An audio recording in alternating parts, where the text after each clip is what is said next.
unconditionally. You, as the image of God, are awesome.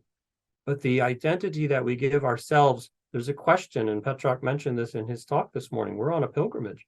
And the question is, are we aligning the dignity we give ourselves in our thoughts and actions to that God-given identity? When we do align it, conscience says, great job, awesome, I affirm that too. When we don't align the two identities, conscience raises a red flag and says, this is not right, this is not working. And we can see that not only in ourselves, but others. But of course, it's mainly in ourselves that we should be attuned to this. Thank you. This will conclude the question and answer period for the morning session.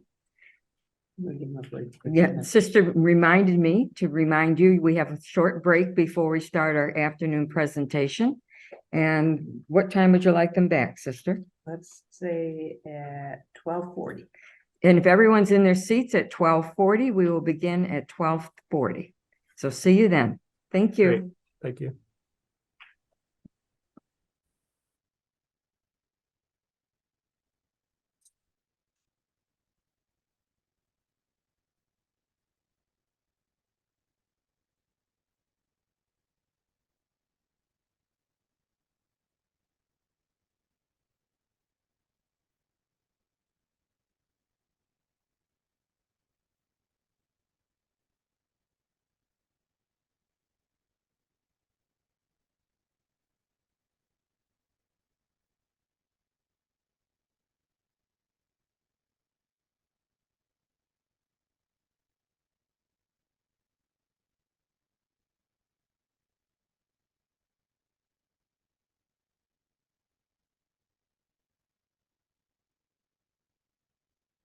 That in our vocations or in what we're living, we know too the value of our faith.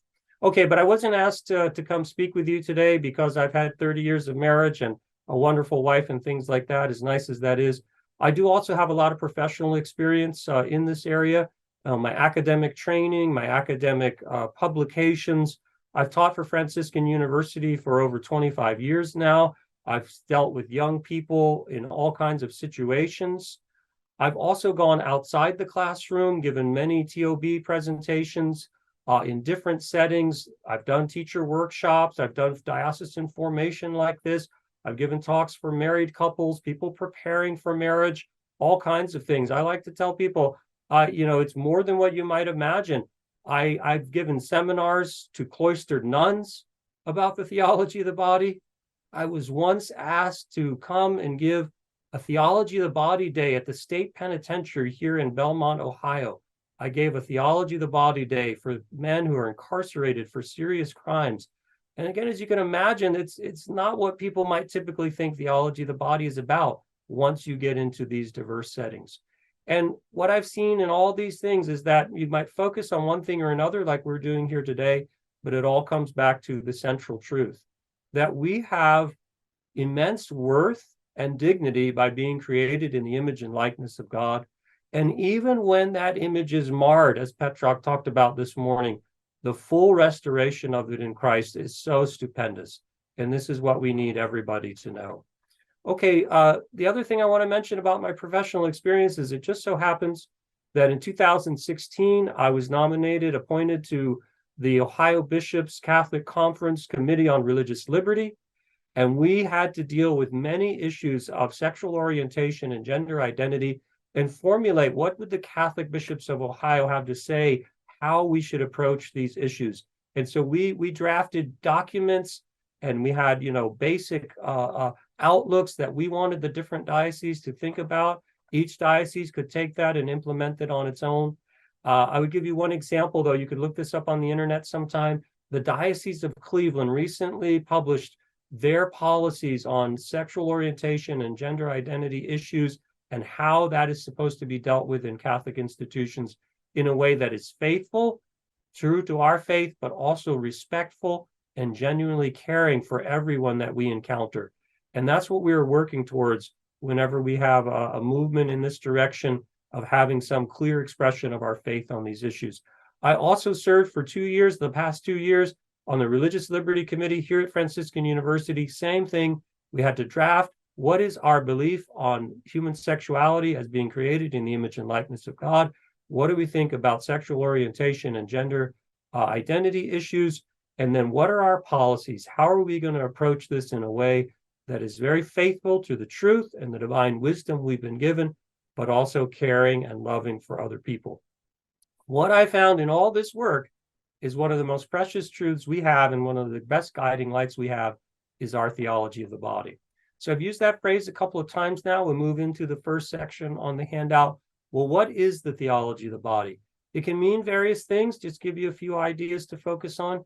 It is most often associated with a papal catechesis presented by St. John Paul II at the outset of his pontificate. So it's right to think of that first. The theology of the body is linked with this papal catechesis given by St. John Paul II. He spent 5 years of his pontificate from 1979 to 1984 giving this tremendous extensive teaching. But that's how important he felt it was. That's how much time and energy he was willing to commit to this. It took him 5 years, but he understood it was worth doing. It was vitally important. This papal catechesis is a set of reflections on all the biblical passages that really spell out what it means to be created, male and female, in the image and likeness of God. We now have it collected in a book. It's called Man and Woman, He Created Them. And it is, again, associated with this particular pope, but it is what is in divine revelation. It's sacred scripture itself. So it's something that's been with the church from day one. It goes all the way back to the Genesis text. So even prior to the New Testament, we have these truths revealed in one way or another. It's what's belonged to the whole tradition of the church. So although it's said in a very special way, a very eloquent and powerful way by this one pope, it's something we've always believed, always been a part of our faith and what it means to be Catholic. So we look at that one example as a premier example, as a guiding light for what we mean by the theology of the body. But it really is something that's across the board, rooted in sacred scripture, the deposit of divine wisdom that we've always been given. What is another thing to keep in mind about this catechesis is that it is Christocentric anthropology. So you see it on the handout. And that's really what Petrock provided for us this morning, is an overview of that. And so the Christocentric anthropology is this: we are created in the image and likeness of God. That image was marred by sin, something that is relevant for all of us, the original sin and our personal sins, but that image that is restored in Jesus Christ. And so the Christocentric anthropology has this motto, which is expressed by the Second Vatican Council this way: Christ fully reveals man to himself. In revealing the love of our merciful Father at its high point in the Christian mystery, the lofty vocation and full dignity of the human person is revealed. So wherever we look in Scripture, it culminates in Jesus Christ, and so true, this vision of the human person. The next thing we want to keep in mind, you see on the handout, is when he gives this catechesis and presents this Christocentric anthropology, he says he's doing so to reproclaim the divine plan for human love and to proclaim what we can anticipate in the redemption of the body. So if you like, he gives the theology of the body these two subtitles. The theology of the body is all about the divine plan for human love, but it's also about the redemption of the body. Now, he's giving this catechesis, he says, because he sees a world that Petrock described this morning, but he sees a world here in the late 20th century that's losing sight of the divine plan for human love, abandoning it, forgetting it, maybe not even daring hope for it. But then he thinks, but if that's true, we've lost contact with how that plan is inscribed in our embodied personhood, how that plan is inscribed in our human sexuality and being male and female. So the underlying issue is how we relate to our own bodies and the truth of the divine plan that is in our bodies. So this is why he uses a phrase from St. Paul in Romans 8, that we can await the redemption of our bodies. And he's very clear. He says, John Paul II says, it's not that there's something wrong with our bodies, something evil or sinful or somehow problematic that needs to be dealt with. No, instead, the redemption of the body means this: the way we relate to our bodies is problematic. The way we experience our bodies, treat our bodies, think of our bodies, understand our bodies is marred, broken. affected by sin, as Petrock pointed out this morning. There is a way in which we are alienated from our own bodies because of the disharmony between our spirit and flesh, between our body and soul. So the redemption of the body restores the proper relationship we should have with our bodies, restores our understanding of our bodies, our appreciation for our bodies, sees again the full dignity and worth and meaning of our bodies. And St. John Paul II uses this phrase, we can then be given our bodies anew by Jesus Christ through the power of the Holy Spirit. We're given our bodies anew. But a clear idea we get from this then is because of our human frailty and sinfulness, we can be alienated from our own bodies. We can be alienated from, lose sight of, be forgetful of the dignity of our bodies and the divine plan inscribed in those bodies. And we need God to help us recover that, restore that. So we're all susceptible to that, and we all need Jesus Christ's help with that. Now, the other bullet point there, though, is by the late 20th century, this problem has been in a way systematized. What we're all struggling with became an ideology, and it's called in the teachings of the church gender ideology, but it's also then linked with what we culturally call the sexual revolution. So the teachings of the church, when it looks at the 20th century and the problems that Petrock outlined this morning, says there's a particular issue in the thoughts and patterns of living, the body and its sexuality. We call this gender ideology and the movements of the sexual revolution. So we want to be clear, it's what we said this morning. There's a militant attack on the Christian vision of human sexuality and embodied personhood. It's not by coincidence that people are abandoning it or losing sight of it. Others are working diligently against it. And this became very clear in the early 20th century and had its full impact by the late 20th century. And this is directly what St. John Paul II is speaking to, and how we can also then benefit from his teachings as we face that in our own work. And so we'll talk more about this gender ideology later in the presentation, its own section. But I do want to point out here then that the Sacred Congregation for Catholic Education has given two documents that in a more precise, concise, and more accessible way present the theology of the body, again, as a way to counterbalance the movement of gender ideology. There is a document from 1983 called Educational Guidance in Human Love, or Guidance in the Education of Human Love. Again, this is from the Sacred Congregation for Catholic Education in 1983, how we share the truth, how we educate people about the true meaning of human sexuality and embodied personhood. That's followed by another document in 2019 from the same congregation called Male and Female, He Created Them, dealing with the crisis of gender ideology in educational situations. And it specifically there speaks to those who are in Catholic education. And both of these documents, very valuable resources. If you're not familiar with them, look them up. A lot of what I'm going to say here today is pulling points from those, so it's explained in more detail in those documents. Again, the idea is this, whether it's in a school itself or any kind of faith formation or any attempt to share the faith and the truth about human sexuality and embodied personhood, we need to keep this in mind. We're doing so now in a context where people are under the pressures of gender ideology. And they're being pressured and enticed to abandon the Christian view of the human person, and along with it, the Christian view of human sexuality. And again, the point would be, you see on the handout, it really is the whole Christian vision of the human person that is at stake here. We might at times be very focused on sexuality or issues of sexuality, but the whole vision that we presented this morning is what is on the line, what is at stake in every situation and scenario. Okay, let's move a little bit further then into what we need to focus on in this part of our time together. You see the second section on the handout. Again, the key is this, that we are called to live and love as embodied persons. So it's true that we are created in the image and likeness of God, that male and female, He created us. But the theological understanding of all that comes into a high point, into a clear concept in this notion of personhood. So we want to think about that for a few moments. Every human created as someone created in the image and likeness of God. Every human then is a person with inherent worth, made for self-gift or love into communion. But this word person has special meaning in our theology. In fact, it was coined in the way we're using it in Catholic theology in dealing with the Trinity. And the first meaning of person is not mere individual. So we need to file that away, keep that in mind. Person is more than an individual. To be a person is a different philosophical, theological category. So yes, we all are, each human is an individual.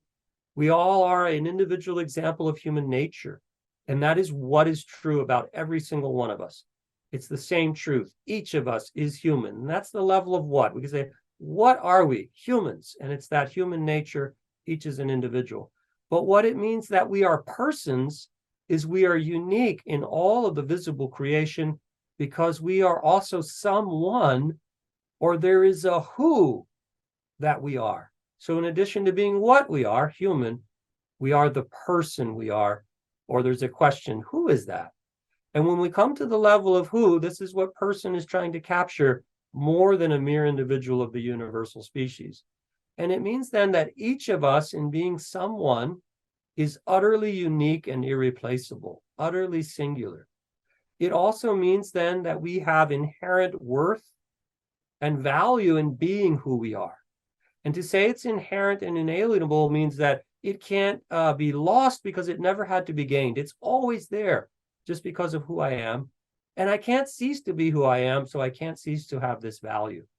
This is very different than it's meant to be sharply contrasted with being something or an object, with instrumental value that's good because of what's true about it, what can be gained from it, what can be done with it. So that is not the kind of value humans have.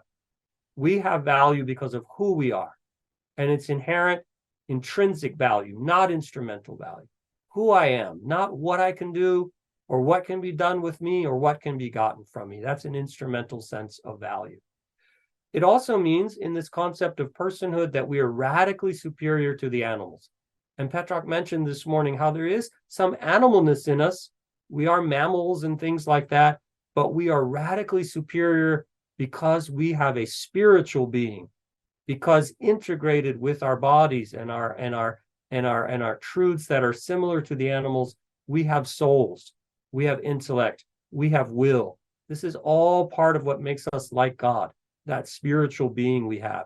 We have an inner life of the heart. And that makes even then our bodies radically superior to any animal body because they are linked with this soul, integrated in a substantial unity with this soul. Well, that brings us to this, though, being truly image of God. With those powers of the soul, we can love. And by loving, we really manifest this personhood. But even more so when we give ourselves totally to another and enter into communion.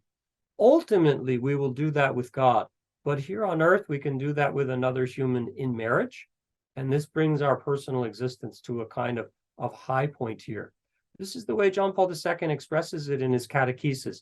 To be a person, then, the essence of personhood is to be realized by living in communion with and for others.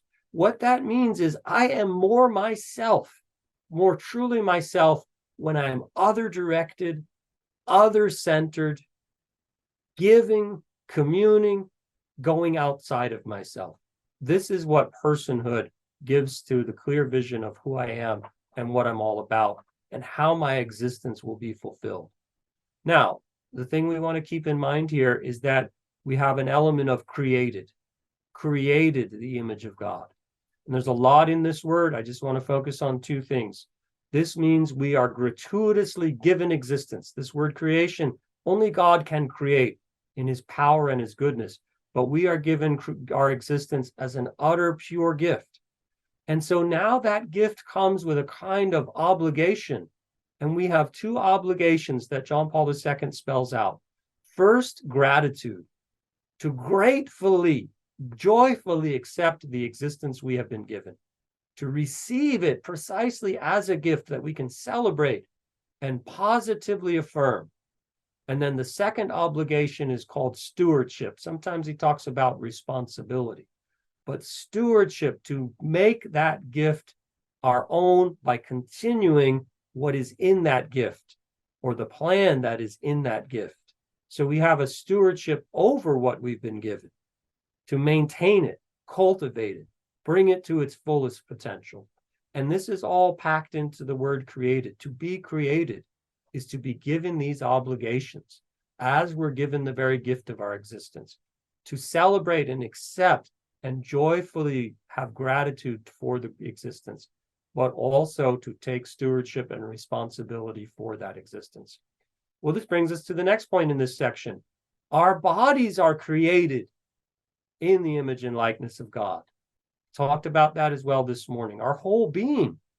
And so now we just circle back. It's pretty simple. Everything we've said about the person is true of the body. The body is the person, concretely manifest, John Paul II says, constitutive part of the person, or is the person present in history and active towards others.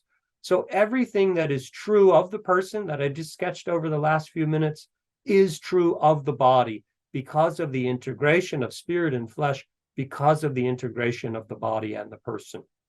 And we just remind ourselves then, this means the body is someone, not something. The body has inherent worth, not instrumental worth.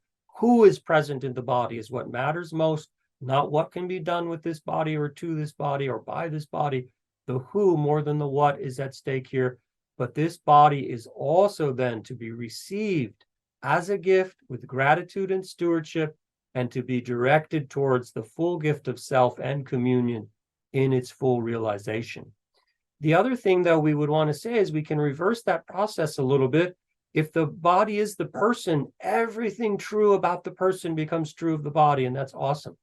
But the body is also a sign of the person, and this is another key phrase in the theology of the body, that what is true of the body is revealing to myself and others what is true about me and who I am. And so the body is a point of discovery, if you like, about me and the truth about me, and has this sign function. It leads beyond its surface to deeper truths. And this is the integration of the visible and invisible that Petrock talked about this morning. The visible isn't just its own thing. It is also the presence of the invisible. And I can discover the truth of personhood in this. And while this is true of the whole body, according to the theology of the body, it's especially true of the sexuality of the body as a revelation of the person, as a revelation of who I am and what I'm made for, and the kind of gift that I'm called to, and the kind of responsibility and stewardship I should have. And so in the body, for the theology of the body, he says there is a special spousal meaning in the sexuality of the body. And the sexuality of the body and its spousal meaning reproclaims, reveals, and meant to be discovered two key truths. Here is someone with inherent worth, made for love as self-gift. This is the spousal meaning of the body in the sexuality of the body functioning as a sign. It proclaims, here is someone, not something, with inherent worth, made for self-gift. Not something with instrumental value meant to be used. And we're supposed to discover that truth about ourselves through the sexuality of the body, but also we know that truth about others if we encounter their sexuality in an authentic way. Well, that brings us to the next section on the bottom of the first page of the handout. So this whole vision of embodied personhood yields a vision of human sexuality that is the Christian vision of human sexuality. What you see in this section on the handout and what I'm going to say in this section is explained in more detail, but very well explained in the 1983 document from the Congregation for Catholic Education. So I'm going to take some phrases here that are directly from that document and just try and give a few details here. So even the title of this section is from that document, that sexuality is a fundamental component of the personality. And all we're doing here is taking the anthropology that we had in the previous section and now looking at the sexuality of the body precisely according to our vision of the person. So in other words, Sexuality is who I am, not what I have. It's part of my embodied person. It's a central part of my embodied person.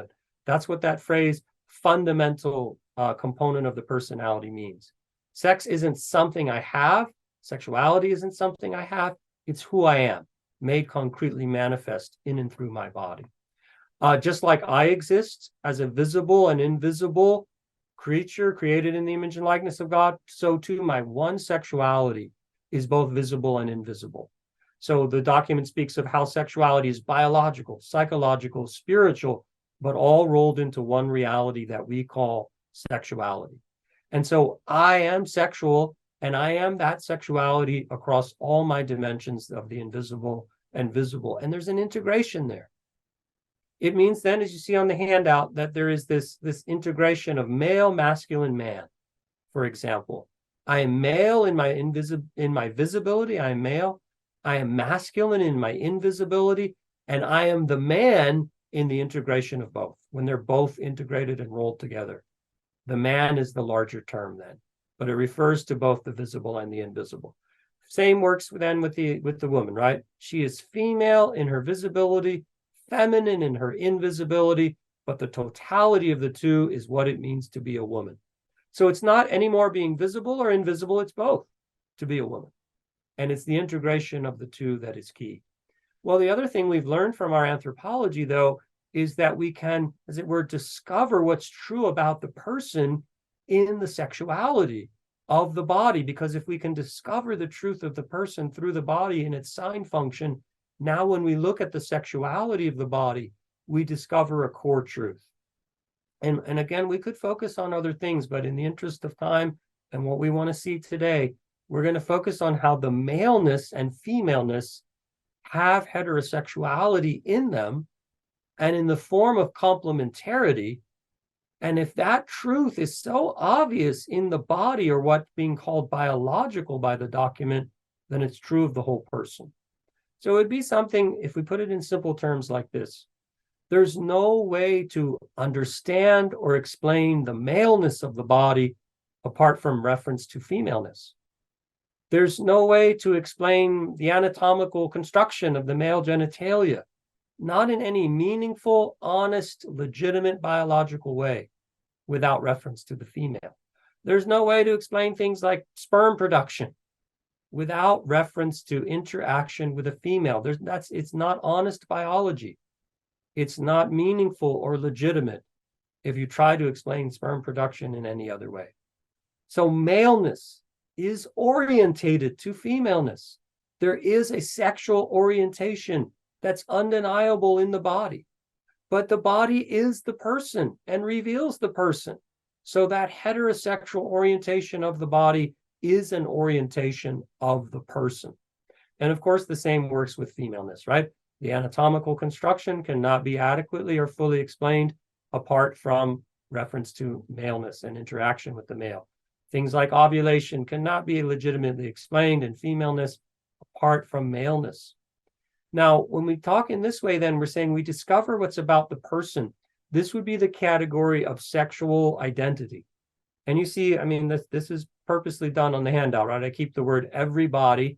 I put that into two words. It's a play on words, but everybody is heterosexual in identity, in its maleness or femaleness. But every person is so too, because the body is the person. So you could go the other way too. Everybody is heterosexual, you could say it. But that's at the level of sexual identity.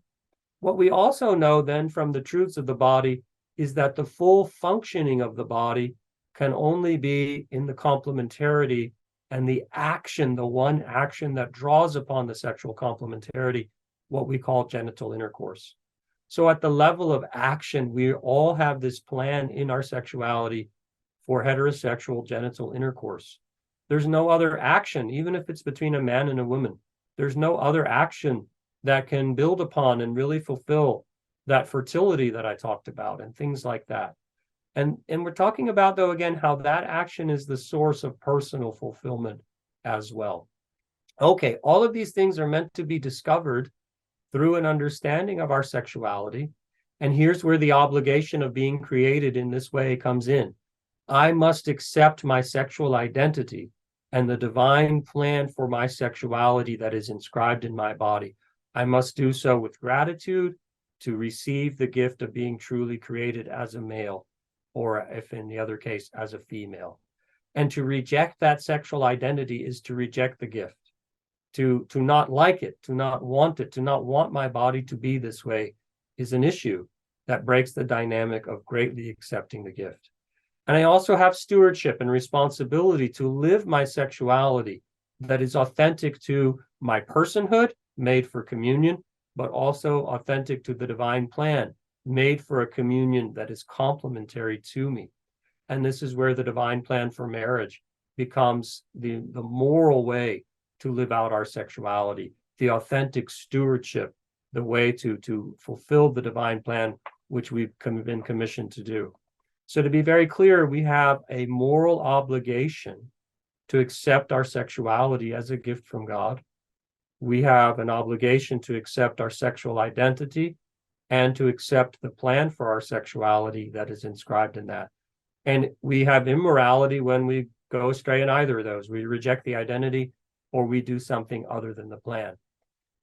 When it comes to others, we have a moral obligation to not condone, encourage, or assist them in rejecting their sexual identity or in rejecting the plan for their sexuality in action. So we're going to be very careful here. What we're saying is we know that people struggle to integrate with their own bodies and the divine plan inscribed in their bodies. People can have sexual identity and orientation issues. Others can have simply difficulty implementing the true plan, maybe being faithful in marriage, for example. But we cannot condone, encourage, or assist those problems or those struggles or those issues. Now, the other careful wording here, though, is we are not obliged to condemn it harshly. No, we didn't say that. We are not obliged to stop it, prevent it, or whatever. We're not obliged to intervene. There are times we can remain silent so long as it doesn't come across as condoning. But we must never actively condone, encourage, or assist. And we have to draw the line there. And that's going to be especially important in our personal lives, how we relate to others, perhaps. But when it comes to Catholic institutions or Catholic settings, this is key. We can accept people, we can welcome them, we can help them, serve them, respect them, all sorts of things. But if they are struggling with these sexual issues, we cannot explicitly condone, encourage, or assist these individuals in the struggles that we have. And that's where the difficulty comes in, to serve them without it being misinterpreted. The phrase that Pope Francis used in The Joy of Love is it's mercy without misunderstanding. We can't be misunderstood in our care for people. All right, let's go to the second side or second page of the handout, progress a little bit. And I'm going to go over this quickly. I know there's a lot going on here, but this section on gender ideology and sex positivity is spoken of well, very clearly in the 2019 document from the Catholic Congregation for Education. So you can look at that for more details. And that's going to let me go a little bit quickly here. But also keep in mind, I'm leaving some things open for your discussion, and we do have the question and answer session coming up. But what we see is that though individuals can struggle because of our fallen humanity and our frailness, there is also great societal pressure for people to lose sight of the divine plan for human sexuality, maybe lose sight of their dignity in their bodies, lose sight of the meaning and purpose of their own sexuality. And the church has clearly identified, we just have to honestly admit this, there are those working against the truth who are creating ideologies and ideological pressures on those we might want to serve. And we have to be aware of these things. So we want to look at this section in two ways. It's what the documents are seeing as a threat to the faith, a threat to the individual practice of the faith, but also a threat to the proclamation of the faith, that these things are trying to keep us from proclaiming the truth. And this is where threats to religious liberty also come in. But it's also what we're seeing in the individuals that we're going to serve. They are experiencing the pressures of this gender ideology. They're being enticed by media, by cultural programs, by their peers to abandon the truth of human sexuality in favor of a different view. They're under the pressures that Petrarch described this morning in terms of the whole vision of the human person, but especially with the vision of sexuality as we have it in our theology of the body. And those forces, those pressures are called in the teachings of the church the movements of gender ideology. They're linked with the sexual revolution. So I'm actually going to talk about that first for a moment. We've probably heard this phrase, but we want to have this in mind as we talk about it here. The sexual revolution is anthropological and ideological theories clearly formulated, clearly expressed in the early 20th century. And the idea was it's a revolution patterned somewhat on a Marxist revolution to overthrow the Christian meaning of human sexuality in its marital meaning.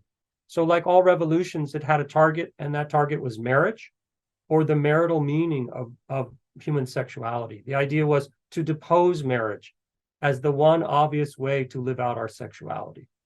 And then there's an attack on all the marital values of sexuality, the fruitfulness and procreative element that joins man and woman as mother and father, the unitive aspect with exclusivity and permanence, the complementarity aspect that it's a man and a woman, all these things of love and communion, these are all attacked because they're too marital, and marriage is under attack here.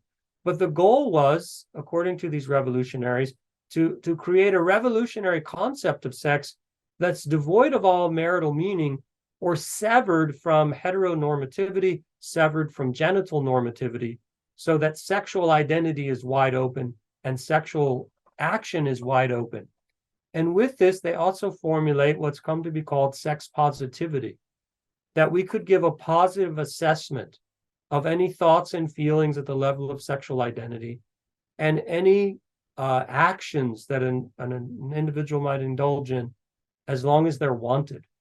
So you'll see this, for example, with psychologists. If a sexual identity is disturbing to a person, we might counsel them. But if they want it and like it, then there's no problem. Or actions are to be considered good, not immoral, not socially unacceptable, not shameful, as long as they're wanted. And so the code word for this in this revolutionary outlook is consent. And consent in its authentic meaning is very important. It's always a grave evil to do anything that's non-consensual, to touch or do other things that are unwanted. This violates the dignity of the human person. But in our culture, consent is being used in a different way. It's a code word for desire. And what this says then is the only evil is undesired sexual activity, sexual attention, or whatever. That means everything is good so long as it's desired. But that also means this: desired is now the only meaning of good. It doesn't have actually a deep, objective, very significant meaning. Good only means anymore desired by this particular individual at this particular moment. Socially acceptable just means desired by these individuals. Meaningful, valuable actually means just desired by these individuals. So that's then applied to anything that's true about sexuality. It's only important and valuable if you want it. Sexual complementarity. If you don't like it, you want to do something else, it's not important. Fruitfulness, procreativity. Maybe it's valuable if you want to have a baby. If you don't want a baby, no longer valuable. Get rid of it. Unity. Hey, if you want that, fine. If you want an open marriage, that's fine too. Permanence. That's up to you. You want to stay with the person, it's what you want that matters. You want to leave the person, that's all that matters. Over and over again. You don't like the way your body expresses sexuality? If you don't want it, change it. If you want it, then keep it. But want now is the criteria of everything else. And this then leads to this notion of sex positivity. There is no objective truth or value. Nothing is truly meaningful. Nothing is truly good. It's either wanted or unwanted. That's as far as we can get with it. That's the outcome the sexual revolution wants. That's the outcome the sexual revolution is working towards. But to get there, you need something more foundational. You need an outlook on the body. that encourages you to impose your desires on the body, that encourages you to think of the body as valuable only in terms of what I desire. And that's what we call gender ideology. That deeper stance towards the body that makes the sex positivity of the sexual revolution attractive. And so this gender ideology is the underlying problem where you get this devastating result that nothing is true and good. How did we get there? The underlying problem is a view of embodied personhood called gender ideology. So again, this is all in 2019 document in more detail, but this is what I've pulled from that document.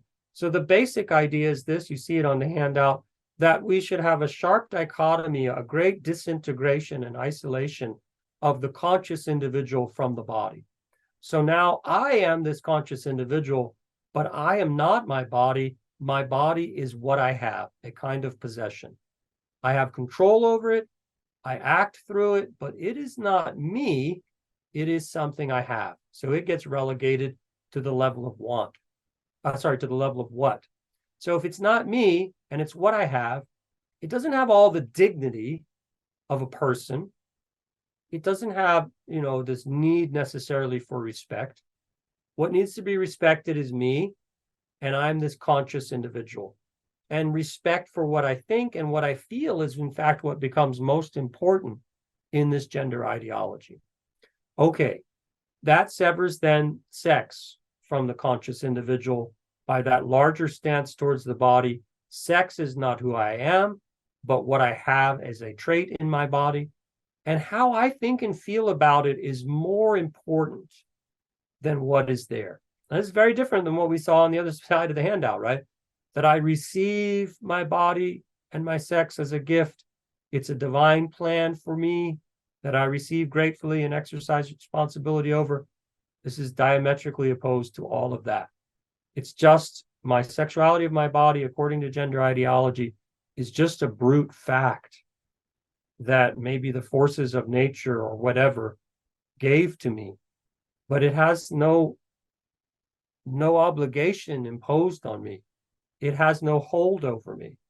What matters is what I think, what I want, etc. Okay, so then you have this all spelled out through the 5 fundamental tenets of gender ideology. It's there on the handout. The first is that dualistic anthropology. The body and the person are separate. That's the dualism. The conscious individual is what I should identify with. I don't very strictly identify with my body. It's a possession or tool or instrument I have. Then the next move, though, is to say, in being a human, I am an individual mainly. That, in fact, individuality is what we focus on. Now, remember, I said before in the presentation, person and individual should have some real contrast here. That's lost in this philosophy. Person and individual are synonymous, so that the meaning of personhood is lost.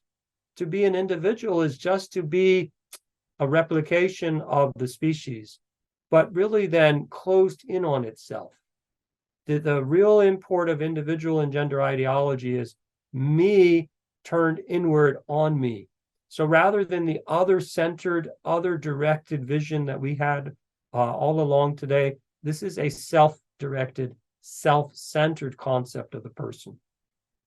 With that, others are brought into my life only as accessories, only as enhancements.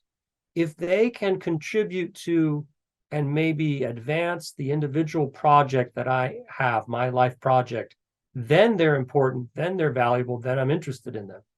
But they're only to be accessories in my individuality. They never become the center of my life in this outlook. Okay, the third point there, though, is that I then strictly identify with my conscious experiences, what the document talks about, my feelings, my wants. This is what really reveals me to me, not anything about my objective personhood like we had on the other side of the handout, but what I subjectively experience, what I want, what I think is the true me. That also leads to this idea. I have to be able to impose my thoughts and wants to be my authentic self. So if my desires are overly exaggeratedly identified with me, My desires have to be given space for the authentic me to be given space. But the real move here is to have no ability to question these desires, no ability to critically evaluate them, maybe purify them. So that leads to the next point. To do that, you have to get rid of anything like a natural order or a divine plan. So this is what the document talks about. My thoughts and desires have free reign because there's no objective truth in a natural order by which they could be critically examined and maybe seen to be defective or at least partial or somehow wrong. There's no divine plan that I could compare my desires to and say, does this really live out the plan? There is no such plan in this outlook. My desires are the source of all truth. And in that case, there's no way to examine them against larger truths. Well, that leads to the final point then of the total relativism. There's no way to critically examine these thoughts and desires according to this ideology. Then they all have to be accepted. They all have to be affirmed. And so whatever an individual thinks and feels has to be given some respect as a kind of goodness. Now, there is an attempt, it's a little bit weak, I would say, there is an attempt to say thoughts or feelings that would violate another's individuality or another's focus on desire, what we call non-consensual things. Those would be problematic, but it's hard to hold that, but they would hold that the only time you can go wrong is when your desires violate the desires of another. We talked about that already. The only evil is doing something unwanted. But simply wanting it might not be that bad. We have this problem, for example, in our culture, and this is just one example, but there are those in our culture who would say it's wrong to have any sexual activity with children because you're violating any possible consent with those children. But they are now beginning to say it's okay to have minor attraction, or those thoughts and feelings are not bad, and they call it a minor attracted orientation because they're working so hard to not criticize anyone's thoughts or feelings. This shows you how dangerous this approach can be, how problematic it really can be. Again, for us, the biggest thing is, well, there's no objective truth, there's no real value, there's nothing that's truly good. And that means whatever I might think about myself, it's very fragile. It's just kind of my opinion that can't be grounded in anything. Okay, let's progress a little bit further. In this context, then, it's very important that we proclaim the faith, that we can have a counterbalance to these mentalities, this ideology, these pressures. And that counterbalance that we have in our faith is the things we've already talked about today, what Petrov talked about this morning, what we have in the vision of sexuality developed in the first part of this talk. But we need to be able to effectively proclaim it. And so at some level, we are getting now to the point where we need maybe policies. They don't always have to be written. That's helpful. But we need a basic outlook. How are we going to be Catholic and proclaim the truths of the faith against, if you like, the pressures of this gender ideology? And so that's where you get into the work that I've been doing for the last few years, whether it was with the Ohio Bishops' Conference or here at Franciscan University. And I want to make sure we frame these policies correctly before we discuss any kind of implementation. Here at the university and with the Ohio Bishops, we called it the Religious Liberty Committee. And then there was a subcommittee to formulate directives on how to approach issues of sexual orientation and gender identity. And the point would be this: the main thing we are asking for always is the ability to practice our own faith. That's what religious liberty means. That's put in American legal terms to make it clear, and maybe if there's a legal case. But the theological meaning of that is we want to be able to practice our faith. And that is always the primary and first thing we are asking for of everybody that we encounter, that you respect our faith, that you allow us to practice our faith. To practice our faith, though, it is in part to proclaim the gospel, to proclaim the divine wisdom about the human person we have received. We can be effective in living our faith only when we are able to proclaim it. And part of that, so there's a double move here, but part of it is proclaiming our faith, our truth in action, that we need to be able to create environments that put those truths into action. And this is really what we're asking for whenever we have sexual orientation or gender identity policies. We're asking to be able to create environments that are true to our own faith so that we can put our faith into practice and put our faith into action. Now, what we hope, of course, is that we can evangelize or help others in this case, that my actions will speak to others. And we know actions speak louder than words. That my faith will be appealing, and the truth, beauty, and goodness, and the nobleness and things we were talking about in the Q&A, those will come out. So I do want it to help others and to evangelize others and serve others. But mainly what I'm asking is that I can put my faith into practice in my own Catholic environment, that I can be true in my actions. And then what we ask, or what we're proclaiming, is that stewardship, and that we really are going to be able to call others onto stewardship that we've already talked about today. Stewardship over the sexuality of the body they've been given as a gift. Stewardship over the sexual identity that is in our sexuality. Stewardship with regard to sexual actions, that we can set up an environment where there's an expectation of that stewardship, that we will ask you to live your sexuality truly. And that's why it says there on the handout, to be true to yourself. So we're going to be true to our faith. And in doing so, we're going to ask you to be true to yourself, to be true to what is in the sexuality of your body as a male, as a female, created in the image and likeness of God, created for love as communion. Anything less than that, actions less than that, attitudes less than that, this is what we can't have in our environment without causing the problems that we're trying to avoid. I want to share with you a quote. Bear with me for a moment. This is how the Diocese of Cleveland begins its document. So there's a lot of details that come, but this is always where you begin, with the big picture. Don't go right to the details, to the big picture. So this is introducing all the policies on sexual orientation and gender identity issues, as it will be in the Catholic institutions of the Cleveland Diocese, whether it's schools, parishes, other faith programs, whatever it is. And it puts it this way. The Church, through divine revelation, has been given the gift of knowing that the human person is a unity of both body and soul, and that as both body and soul, each person is created in God's image. Our bodies are created male and female. They are part of God's intentional design in creation, and therefore are imbued with profound meaning and purpose. As stewards of these gifts, we are called to accept, love, and care for our bodies as they were created.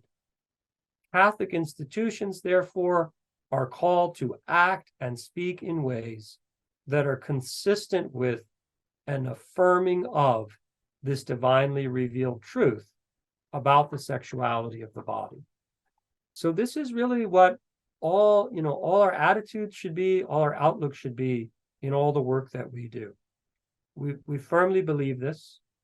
We're asking others to let us put this truth into action, but we're going to also ask them to be stewards. I'm going to put it this way, just to make the point as clear as I can. Policies, whether they're written or not, but policies or outlooks on these issues are never, when they're done well, when they're genuine, are never meant to deal with individuals with problems. That's not the purpose. That's not when they're going to be effective. We don't write policies because we anticipate somebody's going to show up with a gender identity issue, and I don't want them to do X, Y, and Z. No. Somebody's going to show up with a sexual orientation issue, and I'm going to prevent them. No. These policies are not directed to individuals with various issues. These policies are directed to every human with a body, every human with human sexuality inscribed in that body. And so that's on the handout as well. These policies are meant to proclaim the dignity of every human body. These policies are meant to proclaim the truth of everyone's human sexuality. They are never authentic. They are never genuine. They are never going to be effective if we are just creating policies to deal with certain problematic individuals. And that's not how we view these individuals. And that's why it's always going to go astray. So we never want to say, oh, I've got a policy if somebody shows up with this problem. No, we have a policy that covers everyone. And it does exactly what the Cleveland bishops, or the bishops of the Diocese of Cleveland said. We're going to proclaim the truth that's in us all, created as the image and likeness of God.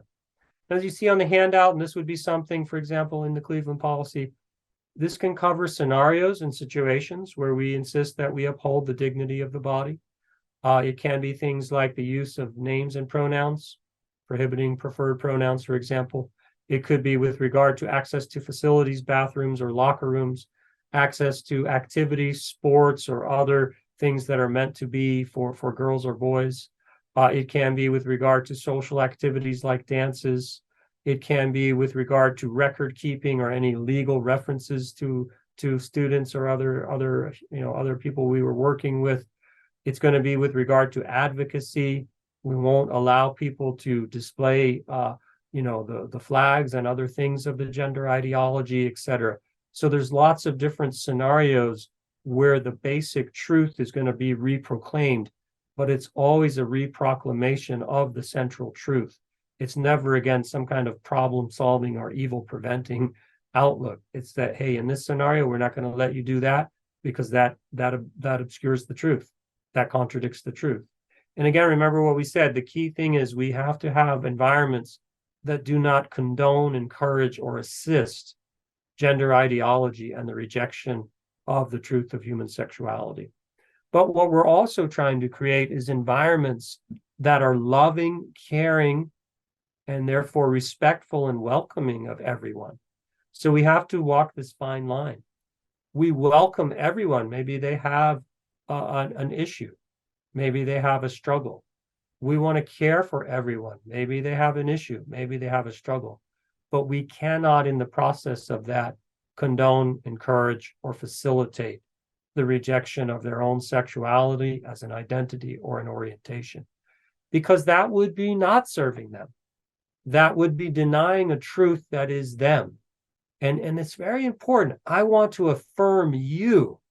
And because I cannot deny you and your value and your truth, there's certain feelings you have that I cannot affirm. There's certain desires you have that I cannot affirm because they don't match the true you. And we always have to have that positive outlook. What I'm affirming is you, as you truly are, created by God. I love the way Cleveland said that.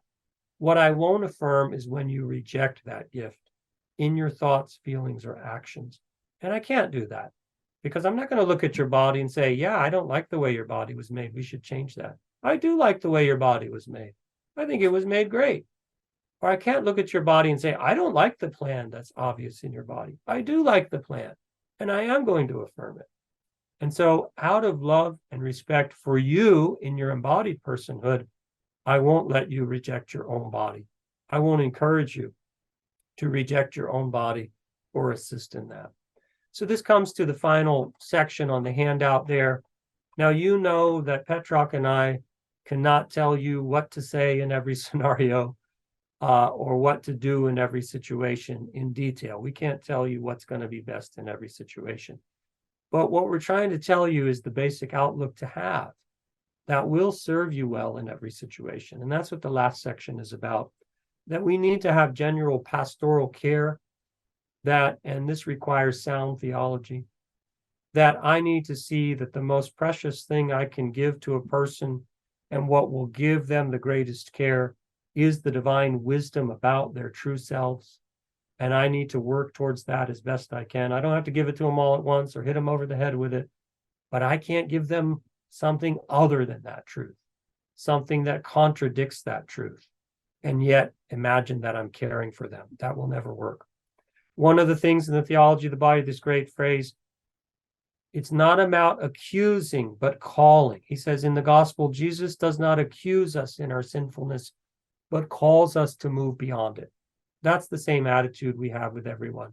We're not calling them out in the sense of accusing them. We're calling them on to something greater than the disintegration and alienation that their sinfulness is causing. And so it's never to accuse someone who's struggling, but to have a positive vision. I see something greater in you. You're capable of more than this, and I'm going to call you onto that. Within that, we do have to speak in a cultural way against gender ideology. But in terms of persons, we don't speak against them at all. We speak for them. We speak with them. We encourage them and affirm them precisely by these truths. So the issues, when they represent an attempt to further gender ideology, we have to speak clearly against them. But as they're a struggle for a person that we're helping, what we're doing is affirming the person by saying that those feelings, thoughts, desires don't match their true selves in the truth of their sexuality in their bodies. And we care too much for them to do anything less. I love this, again, a phrase from Pope Francis in Joy of Love. He says, you can never speak in the name of the church if you give people anything less than what Jesus Christ himself offers. And what does he offer? A call to repentance, the power of the Holy Spirit to undergo conversion, a lofty vocation, to take away how our dignity and image has been marred, to restore us, etc. If you're just going to push a person in the wrong direction, he says you can't speak in the name of the church because you're offering them less than what Jesus himself offered. And the final idea here, this is from John Paul II. You see on the handout, I'm not going to read it to you, you can read it yourself. But we have to be convinced that genuine pastoral care is reproclaiming the divine plan inscribed in every human that we're helping, in their bodies, in the sexuality of the bodies. There is this divine plan. And that plan is the only true good. If we take them in a different direction, it is not good for them and it is not caring. But it's linked to the sound theology in this way as well. So we need sound theology to do good pastoral care. That should be obvious. But our theology is at stake as well. Our whole Christian vision of the human person, yes, but our whole vision of Christianity is on the line here. So let's take a simple example. Gender ideology says, I am not my body. That's a huge problem for Christianity. Think about it this way. The central mystery, the Paschal mystery. If Jesus is not his body, then Jesus didn't hang on the cross, only his body did. It wasn't Jesus who is nailed to the cross, only his human flesh.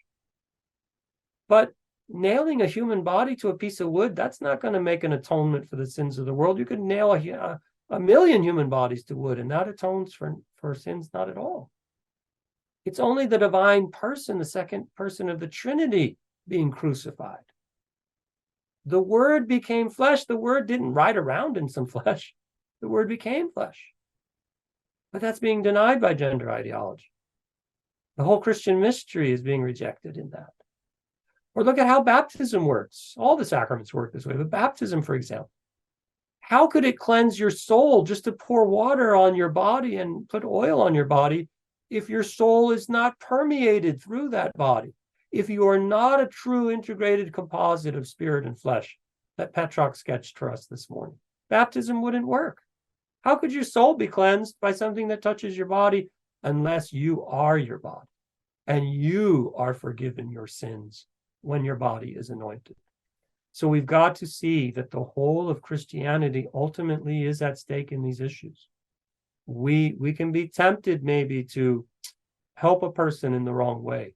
We could be tempted maybe not to resist gender ideology too much, but we do so at the peril of Christianity itself. And ultimately, that'll prevent us from helping anybody. Because guess what? With no Christianity, there's no gospel. With no Christianity, there's no good news. With no Christianity, there's no redemption in Jesus. We don't have anything to offer people now. And then they're going to just stop listening to us because they maybe should. So for the sake of all the truths of the faith that we want to give people, we have to maintain the truth of our embodied personhood and the truth of our human sexuality. Okay, that might give you a few things to discuss. That's what we're hoping. And you could discuss them now, and we'll have questions about it coming up in a little bit. That your time together has been valuable. I know you have some very exciting questions to ask, thought-provoking, I'm sure. At this time, we're going to ask Kathy Russell to start us off again with a question from Norfolk. You're on, Kathy. Okay, thank you. Well, this morning, Anita got to ask like 4 questions in one. So this afternoon, I figure it's only fair that I ask 2 questions in one. So the first one is, we have an 11th grader in our group today who shares with us that every day she's bombarded with the realities of all these things, all these sexual things that we've been talking about. What advice do you have for her? And my second question is, shouldn't Catholic institutions take a stand on issues like the use of pronouns? Yeah, the first point, I mean, it's something we all face, and I know I see it more as a parent with my children. So I happen to have an 11th grader myself right now. The 5th of my 6 children is an 11th grader. I have a younger girl as well. She's in 8th grade, and then I have 3 college students. And I think, finding ways to balance it is the way to start. So what else are we feeding our souls with? What else are we supplying to our hearts, whether it's, in the form of good sources of wisdom, books and other things, peers, situations, people we can reach out to for mentoring or guidance. Hearing the truth, basically, as much as we can, should be our first thought. And then we do have to think about, well, where am I getting exposed to these things? Or what do I mean? I feel like I'm bombarded by these things. And that could require some changes, some purifications of our lives, whether it's getting rid of certain forms of media, maybe even limiting certain peer interactions, or other situations where we feel like I'm under so much pressure here. So it's similar. I'm not trying to equate the things, but it's similar to what we say in confession. I'm going to avoid the near occasion of sin. So I'm going to try and meet the problem at its source. If I'm being bombarded, let me see if I can trace where this is. But I think we're wise enough to know that we won't ever be able to live in this society and be free of these pressures. So finding those sources of truth that can counterbalance is key. What we've come to do is try and form the personnel of your diocese to be those counterbalances and those sources of truth, so that hopefully there are wise and responsible others that you can learn from and turn to counteract the pressures that we're under. But really, for young people, peers are so important. Here at the university, we have what are called households, and they are basically Christian sororities and fraternities. But we understand that peer value and pure reinforcement of the truth is key. They've started that actually at the Catholic high school where my children go. They have households now too, but they're not segregated at all. It's men and women, young men and women joined into households to give that peer support. They have retreats and other things like that as well.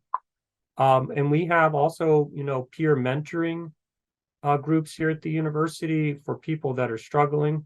So we would be also with a formator or a guidance counselor, psychologist, et cetera, maybe.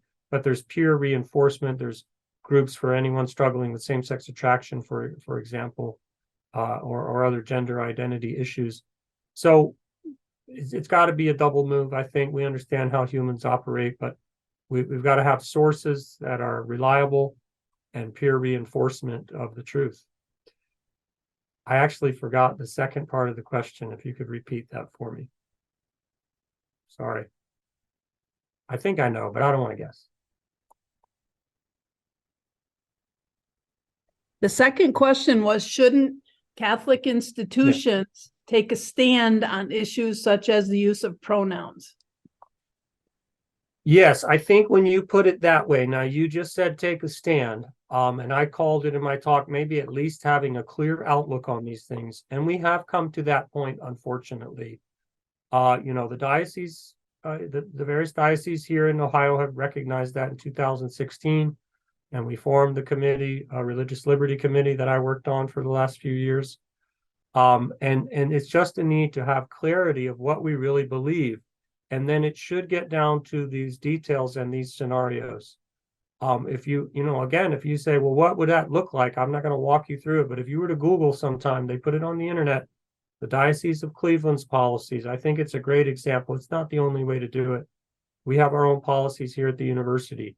I think we should, as you say, take a stand on everything that I listed on my handout. The pronouns, the facility access, the participation, the advocacy, the legal record keeping, all of these things are now, it's necessary to be Catholic in those ways and proclaim our, faith in those ways. Now, if you want to know, for example, with the pronouns, just to give an example there, the key issue would be that using those pronouns, as maybe charitable or harmless it might seem on the surface, using those pronouns would be a way of condoning and encouraging and assisting the rejection of someone's sexual identity, but also sowing confusion in those around them.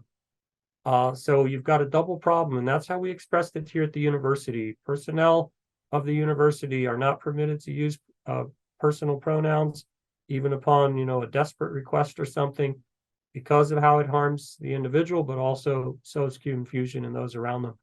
That's going to be for everything about, different ways in which gender ideology presents itself.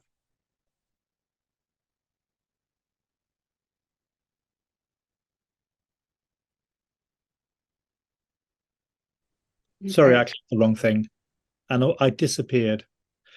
There's not much I really want to add to this, but just to say, and I'm sure the 11th grader you have with you is probably aware of this, both from experience and from maybe watching. There was a very good Netflix documentary, I think, which was made with the cooperation of those who developed things like Facebook, who don't let their own children use it. It's a bit like in TikTok. Chinese children don't go on TikTok. It's been developed by the Chinese to distort and fragment our understanding of ourselves. And all the research shows, and it's just increasing now, that every hour you spend on social media increases your likelihood of depression. Because you're living in a world in which your main point of reference is comparison with others, and the presentation of yourself in a certain way to appear okay, or it doesn't really help develop authentic relationships. And what Dr. Ashi was saying about, okay, so we need to come off that, and we do have an initiative here at the university which encourages and gives students stipends to leave their iPhones behind during their university time. We know, for example, in France, just because of the physical damages, iPhones are not allowed. They're not legally able to be given to children under a certain age. We have a society in which we have an overemphasis on communication of a banal and disturbing sort. And it's the big untreated issue, I think. I don't think there's any way one can easily simply remain in the swim of that without having to be in a situation of conflict the whole time with one's own attempts and struggles to develop a spiritual life and to develop genuine friendships. And so at some point one needs to think, what do we do about that? And I think it's always best done with others in friendships, in small groups. So my advice would be exactly what Dr. Ashi is saying. Find a few people who have got the same concerns as yourself. And although they're hard decisions to make, because it does mean cutting yourself off from some forms of communication, so many people will benefit from your witness. And you will find you're given back your life in all sorts of ways if you make some decisions to come off, especially some social media platforms, which, to be honest, just eat our time and destroy our sense of self-worth. So that would be my advice. most of my children now, this is not because of me, have all made that decision. And they've all come off it now. And this is just in their own way. And large numbers of the students here, I've noticed, are doing this. And I think this is good. We're not cut off from the world. We'll actually find we're simply cut off from disturbances. So maybe think about that. Definitely do your own research on it to see what you think and find out for yourself and become convinced that this is knowingly forms of interaction which are designed to destroy your authentic sense of self. And there's a Netflix documentary with all the people who designed this, being very upfront about this. It's driven by advertising, obviously advertising revenue. So but it's not good for us.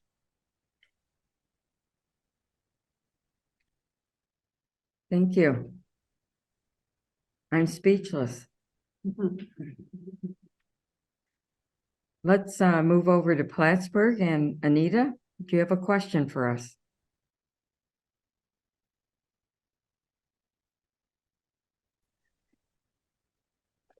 Which one to pick? Oh. You only pick one. No.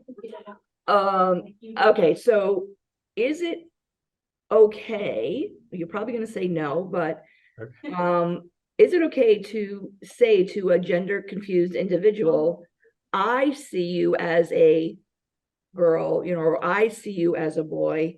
Tell me why you feel you're a girl or a boy, as a way of, kind of starting that conversation. Yeah. Yeah, absolutely. Start with the questions first, in my opinion. And this is what we've developed as a protocol here at the university. So when we did our committee, we had to draft all the documents and the policies, and then we had to go around and share with every sector of the university. It's 800 and something people. And of course, there was a lot of questions about implementation. And so there was a team, a psychologist here and counselors and everything worked on this as well. Well, what to say in the moment in the situation, and certainly listening first before saying. So sort of the way you said it was, I see, but tell me. No, start with tell me before you say what you see, or try and affirm any truths.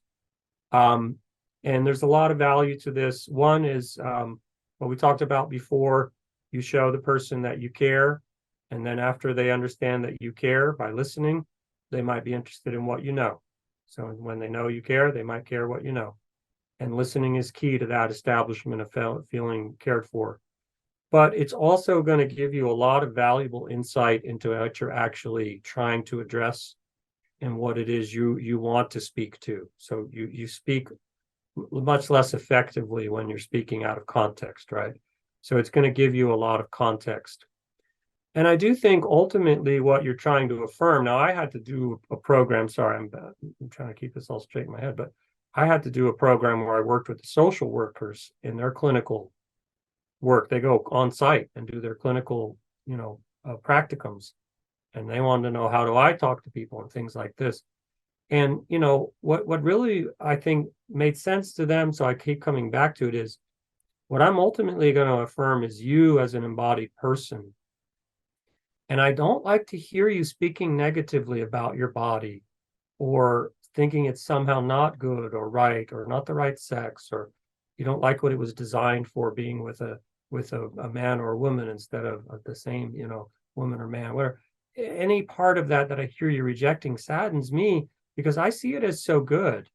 And I feel like some self-frustrated, self-rejective feelings are entering into your mind and heart. And that's what concerns me. And you really do want to work on this level. And this is just authentic to the theology. What I have a problem with is your feelings is they don't match you. So if I speak against your feelings, you have to interpret it as, in fact, affirming you. I'm never speaking against you as having this issue, or you with this sexual issue and identity. It's you that I'm affirming, and trying to see that the feelings and experiences don't match the true you. And I may not fully understand why you have those, and I may not be able to help you resolve them right now, but I can't affirm the feelings, and it pains me because I see you. Your embodied personhood is what I'm so focused on. And I need to affirm that. And I don't want to hear negative things about your body, etc. I mean, it's similar to in counseling, people have different issues with their bodies, not sexual. And it's distorted, right? Or it's taking a half truth. And this negativity towards the body has to be corrected in terms of back to who the body is. Your body is so awesome because it's you, intensely present to us all. And I can't not affirm your body because that would be not affirming you.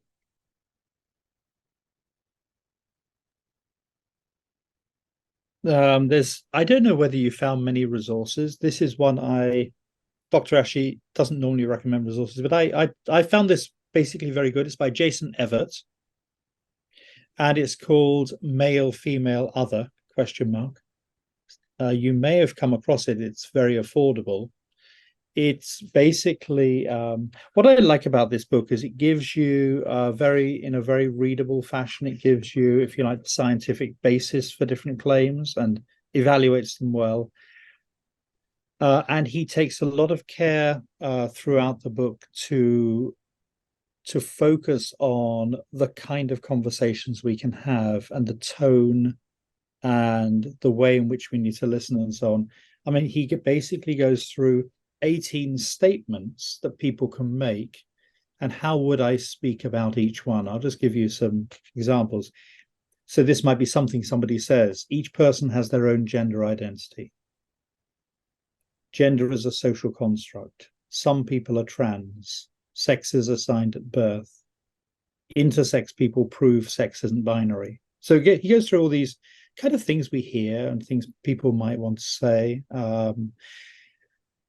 And also, parents and educators should affirm any child who identifies as trans. How do you speak into that? So he looks at each one. He's extremely pastoral and sensitive and very, very clear, and gives you the basis for why somebody might say that. What is the evidence for that, which you could discuss outside of the faith? How would the faith see it, and how should we speak to people about it? So I have found that a helpful resource. If anybody would like to sort of look at that, I think it's reliable. I found nothing in it which would be doing anything but affirming the whole approach Dr. Ash is saying. Thank you. Our next question comes from Watertown. Sister is going to share the question. All right, someone actually, a group submitted a question that was very similar to one of the comments that Petrak just made from the book. How would you speak to your child who is asking to be identified as another gender? Yeah, I think the key is what we've been saying a lot of today, the unity of the person, and again, affirming the person as they truly are, but how their embodied personhood clearly reveals that. And I said at the end of my talk that there's too much at stake to separate the person from the body. The whole of Christianity collapses for the example of the Paschal Mystery or the sacraments. But certainly even stepping back from that, what we think it means to be human is not some kind of conscious individual riding around in a body, but we really are our bodies. I am my body. And if my body is male, I am male. There's this, this is the most fundamental truth that we have to think about. And, we can do what we said already about listening and trying to understand what the person is experiencing or what the person is maybe feeling and where these originate, because we might have to trace that back to a problem. I mean, with a very young child, it's obviously the first question is, when did they learn that there's differences between boys and girls? We're not born knowing that. So maybe there was some issue of confusion that arose there. We can trace it back to there sometimes. But whatever we might find to be the origin or nature of these feelings, to try and affirm that there is something called you separate from or different from your body is too much of a degradation of the body, too much of a lessening of the body as something other than you. It's got its own problems. And this is what, again, we go back to affirm, I can't speak that negatively about your body, that I would disassociate it from you. I see you in your body, I touch you in your body, etc. And you are your body. This is what has to be affirmed over and over. And your body is good, and your body is beautiful and has dignity. And the design of the body is God's gift to you. And reinforcing all the positive things about the body that this individual seems to be dissociating from and maybe even rejecting. So, your question was asked to be thought of as something other than what's clear in the body. But what you have to go back to is there's nothing that you really are existing that is other than the body. So maybe we got to double check that with our own Catholic understanding. When we say we are body and soul, the and is actually a point of integration. In fact, we are incarnate spirits, is how John Paul II talks about it. We're not two things, body and soul. We're one thing, an animated body. I really am my animated body. I'm not a soul and a body. That's so even very faithful Catholics have to work on that. They think their soul is one thing and their body is another thing. But this is not our view, but reaffirming the goodness of the body and saying, I'm not able to talk to you apart from your body because of how negatively that would reflect on your body. And I'm not willing to speak so negatively about your body that it's not truly you.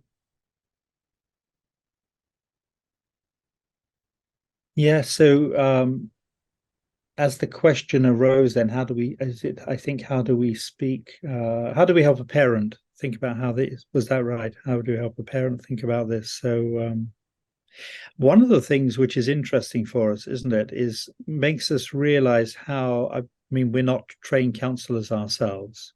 So, we're in this position normally in parishes or just in ordinary groups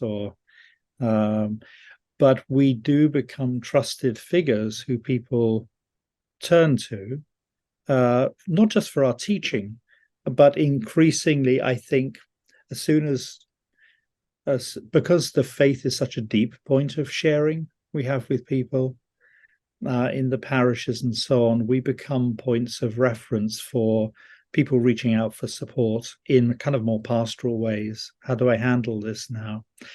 And maybe the first thing is just to think about ourselves, because I know that we've spoken about this before.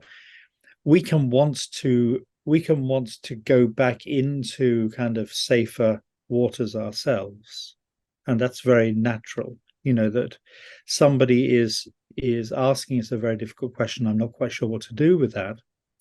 And I think this is maybe one of the things which we can reflect upon our role here. Clearly, we know our boundaries. We're not professional counselors, but at the same time, that support we can give to parents and to families is actually an inescapable and crucial part of our ministry. If we're catechists of children or of whatever, we are going to be people who are called upon.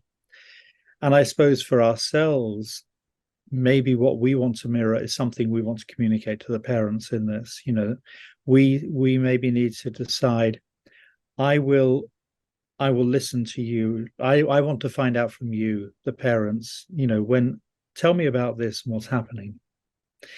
I want to listen to the situation you've got, and I want to stay alongside you in that.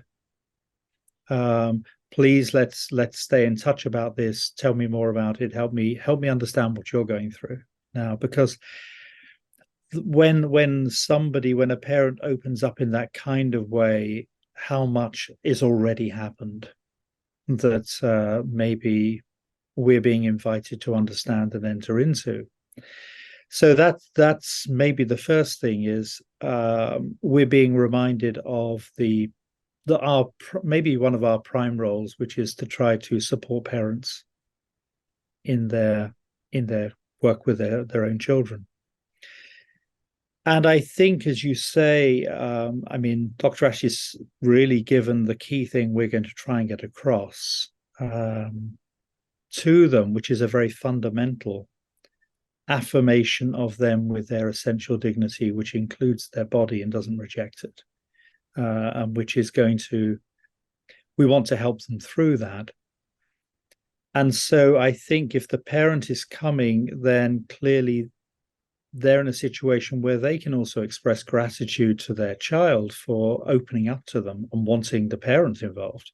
I mean, that's already something which is a great grace, because parents often feel they find out too late that the child, and presumably the child's been going through a lot by this, at this point, they've heard something, they've had conversations, they have people saying things to them. It's what that other group was just saying about, you know, the 11th grader, how much we're being bombarded, and finding out. I think for the parents, it's going to be really trying to find out what's going on and listening carefully. And as Dr. Ashley said, trying to find out where did you first begin to think like this? Because our experiences are not self-interpreting. You know, we have experiences on what happened and what made you start thinking like that. And that's going to really help trying to uncover some of that. And I think we had to spend a lot of time. We're going to spend time with the parent, wanting to say, you know, I'd like to stay in touch with you on this, and I want to give you time and understand what's going on and support you.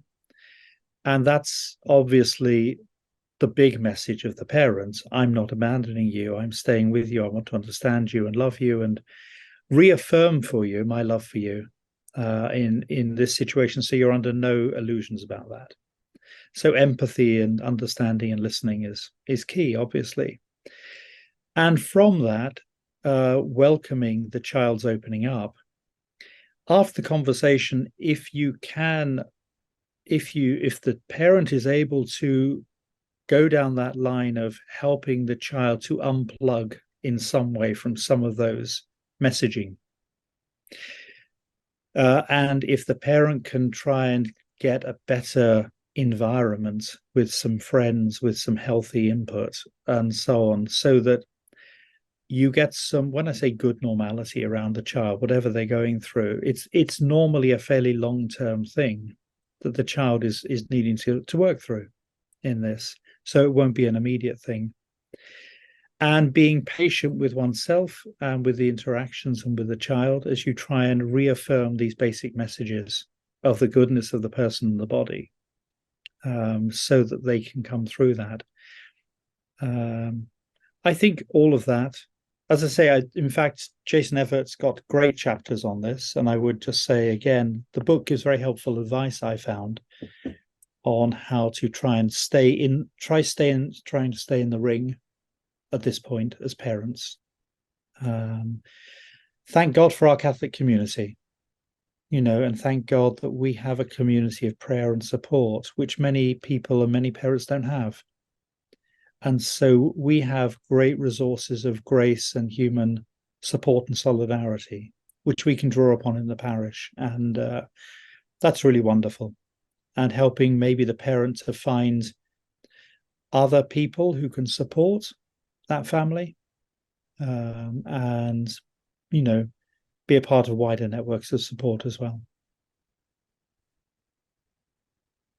Thank you. I think we have time for a few more questions. And let's see, Kathy, do you have a question?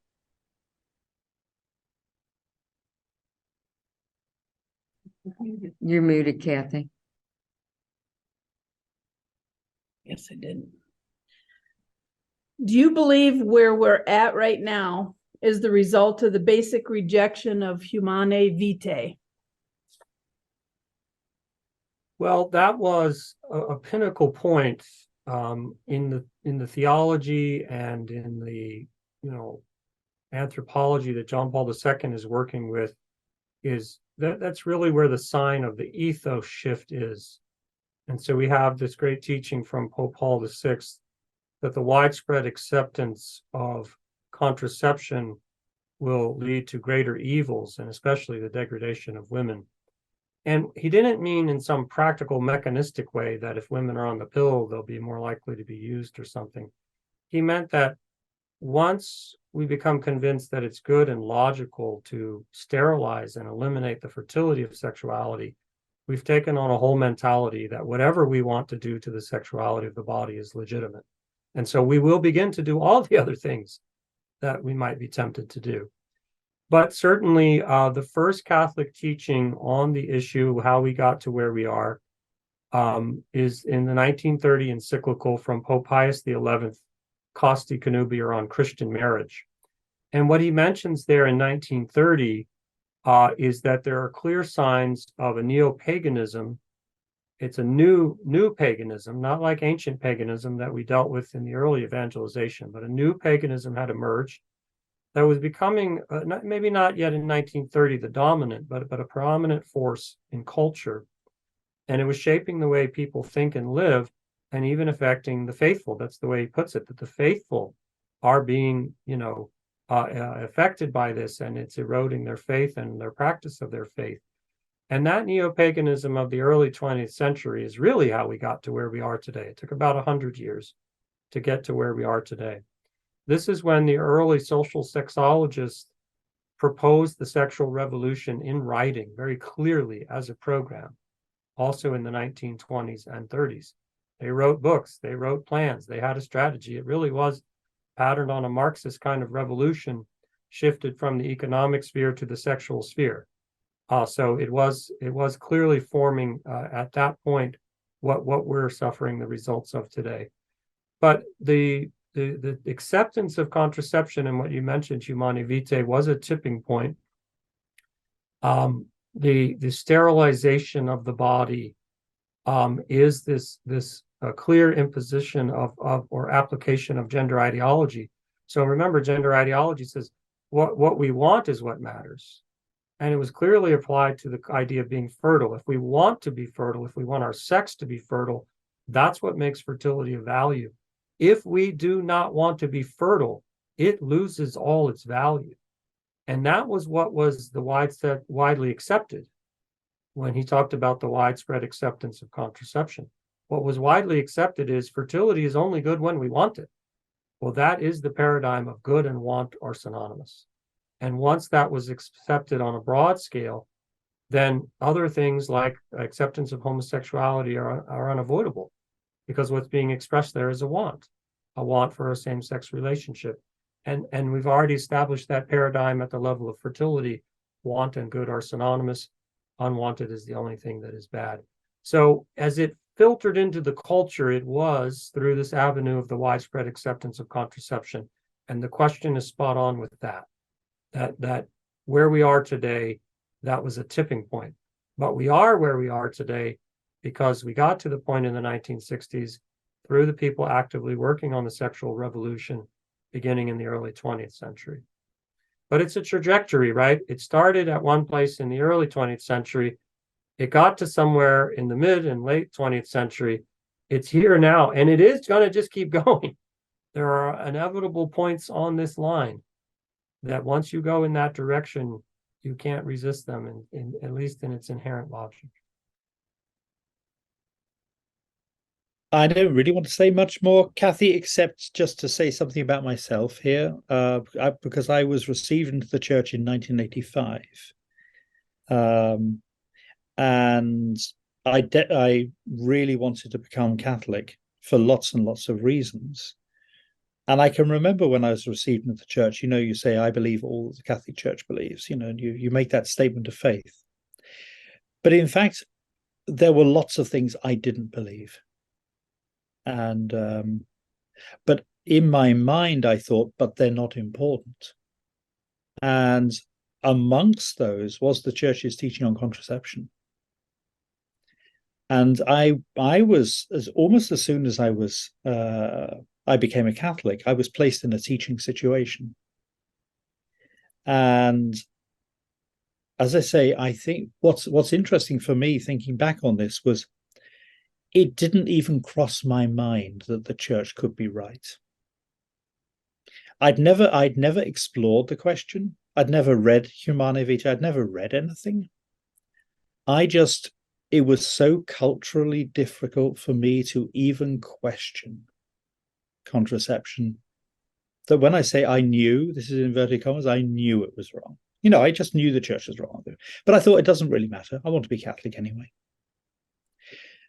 And I found over the next 2 or 3 years, what I discovered was that I was beginning to make lots of choices about what I thought wasn't really important in the church's teaching. So I began to find, I never actually spoke against them because I knew we should always speak in favor of the church's teaching. So I never taught against it, but I ignored it. And I ignored a lot of things, really bizarre things. You might say, like the teaching on trade unions or the role of government. There are lots of things I didn't agree with, which the church taught. And I just found I was making up the faith for myself. And one of the things, Kathy, and this is not to say pivot point or not, but I think the teaching on contraception is a kind of it's a bit of a thorn in our sides for many people because it seems such an accepted thing, and we don't know where to go to try and find a different view. And it may well be that for a lot of people, this is something. When I made a decision, because there were so many things I was not teaching, I got to a point where I thought, I've got to decide, am I really a Catholic or not? There are lots of things I need to sort of make up my mind about and be honest about. And I knew contraception was one of the big things I had to think about. And so I thought, okay, let's be open to this idea. Let me just be open to the thought the church could be right and it's important. And I must say, when I started investigating it, I saw how so many things are tied to it, how many implications do flow from it. And I have come to love and revere this teaching. It's just such an amazing teaching. But it was a struggle for me. And I do think for a lot of, and it does mean, as you say, as Dr. Ashley says, really homosexuality, there's nothing really we can put in the way of that either, and lots of other things. Lots of teachings go together in the Catholic Church. It's one coherent whole. And so I do think it's worth, as catechists, and it's a difficult one to speak to people about because they may well feel that this is just something they're getting on with in their own way. If they can find a way of facing into this, it's a big issue. It turns out to be a big issue, not a little one. And the church has lots of practical ways of supporting people. So I really would encourage there to be a way of, you can't leave people with the teaching though. There has to be really good, strong teaching on natural family planning and ways forward and help for people so they can realize, okay, there's an answer. There's a way forward. But I do think this is a big one to look at.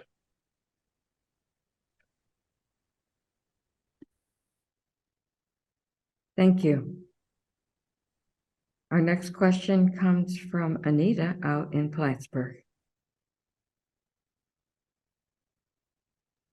Okay, so this one is, you can say no if you don't want to answer because it's a little off topic, but I'm going to ask it. This comes from Dr. Maura Feldman. It has to do with religious liberty that you talked about before and working with the USCCB. And she's basically saying that, we've gotten to the point where our Catholic doctrine has somewhat been labeled as hate speech by certain people, and it's quickly becoming condemned as objective evil. Given this, the idea or the fight for religious liberty may only yield short-term benefits. Is there any discussion within the USCCB about a more long-term strategy? Okay, let me just clarify. My work was with the Ohio Bishops Conference, so I didn't go quite to the national level, but I've also worked here at the university. Now, the people working here at the university work closely with the USCCB. So it's kind of just so you can understand the context, a little indirect. We have a lot of the same lawyers and things like that working with us all on the question of religious liberty. And you've got two worlds that meet. I'm going to just spend a little bit of time on this, okay? You have two worlds that meet. One is the Catholic concept of religious liberty, and what we believe about respect for people's personal beliefs. And there's a lot that you probably know about that. It's in our catechism and our other teachings. But then the other world that's meeting there is the American legal concept of religious liberty. And part of what we're seeing on both sides of that equation is an attempt to reduce the concept to worship, and only that you have religious liberty only in the sense from the American legal perspective, you're free to worship as you see fit, but the practice of your faith in everyday life is not given the same respect or legal protection. So that's where the argument mainly is, and that's where it needs to stay. And I talked about that a little bit today on purpose, okay, that we want to practice our faith when we have what's going on in our schools, or when we have even what's going on in our families and other social interactions that we have, or the publications we put out. In my work with the Ohio bishops, we had a whole committee just on Catholic cemeteries with regard to these issues of gender identity and sexual orientation, that we want to be able to operate in Catholic cemeteries as a practice of our faith. So the key really is shaping it that way. And the idea of it being, considered hate is a problem. And it's why we are already trying to get ahead of the issues. I didn't mention this, it's in some of my writings and things, or I talk about it in my classes, that of course, the sexual revolution and gender ideology targeted as hateful any paradigm that looked at objective truth and objective meanings of good, and therefore might call evil what people enjoy doing. That's the meaning of hate. If you call evil what in fact people enjoy doing with their bodies, you can be labeled hate in quotation marks, of course. So it really becomes a battle about what is true and good, and just, is there any objective meaning to that? And you can get into all kinds of different issues where that might be more obvious or not. That's an important thing sometimes to say, well, it isn't hateful to say this is evil, is it? And you bring up something very heinous, right? It's like, I think that's evil too. You calling me hateful because I don't like child abuse or something, right? But that, that's only in certain sectors where that works. But certainly what we have to talk about then too is what I've tried to emphasize today. I'm all about what's beautiful, noble, good, highly dignified, affirming. That's what I want to do. You're not going to be able to accuse me of hate very effectively if that's true. I need to avoid then singling out individuals in my policy making. I need to avoid giving the impression that what I'm trying to do is prevent somebody from being a troublemaker or a problem in my institution. I'm not. I'm upholding the dignity of everybody in my institution. I'm affirming the goodness and the truth and the beauty and the noble. So we've got to be careful not to give people reason to think of us as hateful. That's definitely the issue. That's definitely the way we're approaching it here at the university. We're all about affirming, loving, caring, and doing presenting the truth in those terms. And that's really how we're going to resist claims of hate. The lawyers can help us on the legal claims against us, but we've got to be able to back it up with love in action.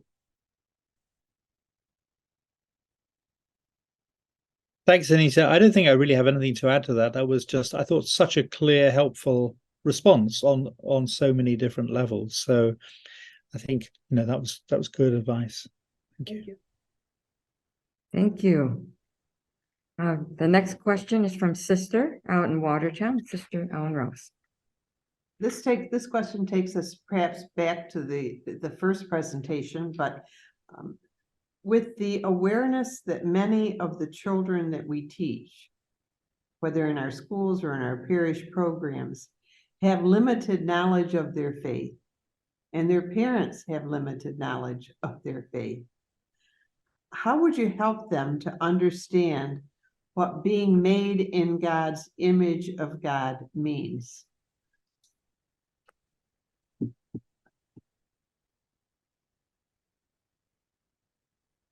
It went back. You want me to answer, even though it went back to your talk, Petra? I'm going to give a short answer, then he can give the real answer. Okay. Oh yeah, you do. I mean, what I think this is not the story. This is the opening of people's minds and hearts to the story.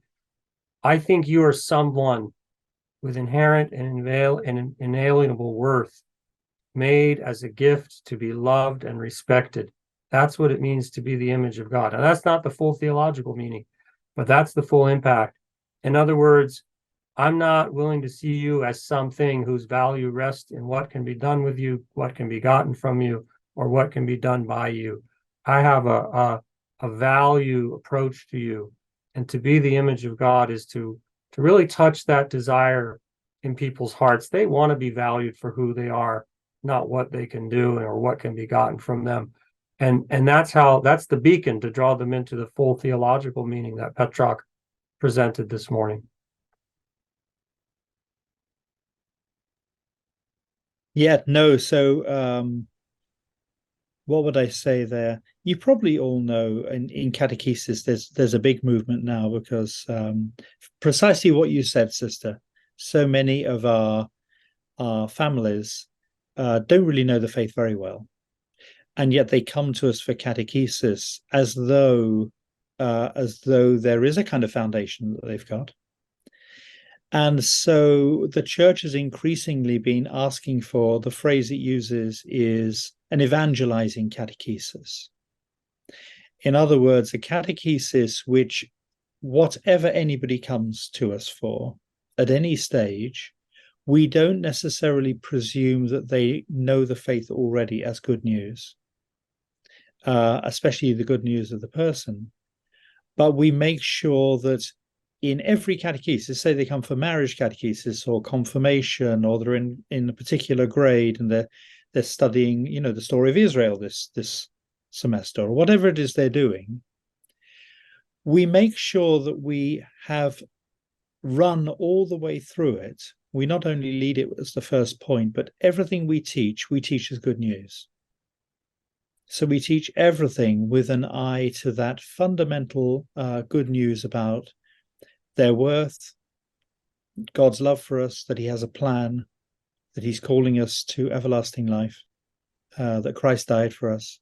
So what we call the kerygma, the basic proclamation of the faith, we try to make sure that that is inserted into everything we say and guides it. So that as people hear okay, why should I go to Mass? Well, this is the place where the great love of God for you is being poured out so that you can be with him forever in heaven.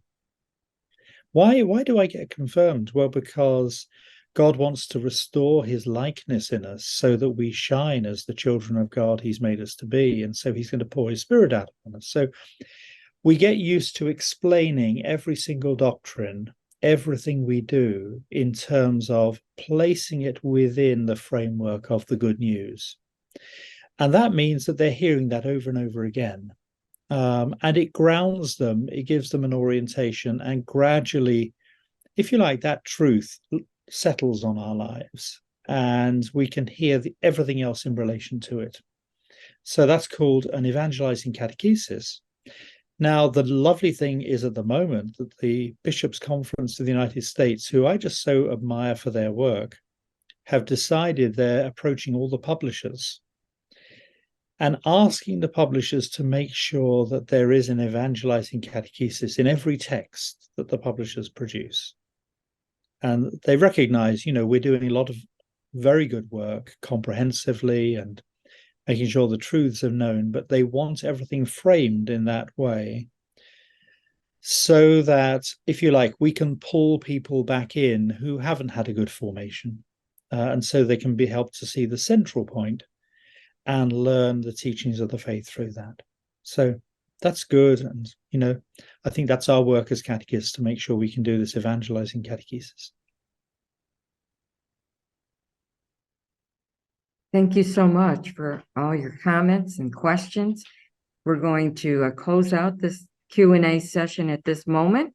And Sister Ellen Rose has a few words.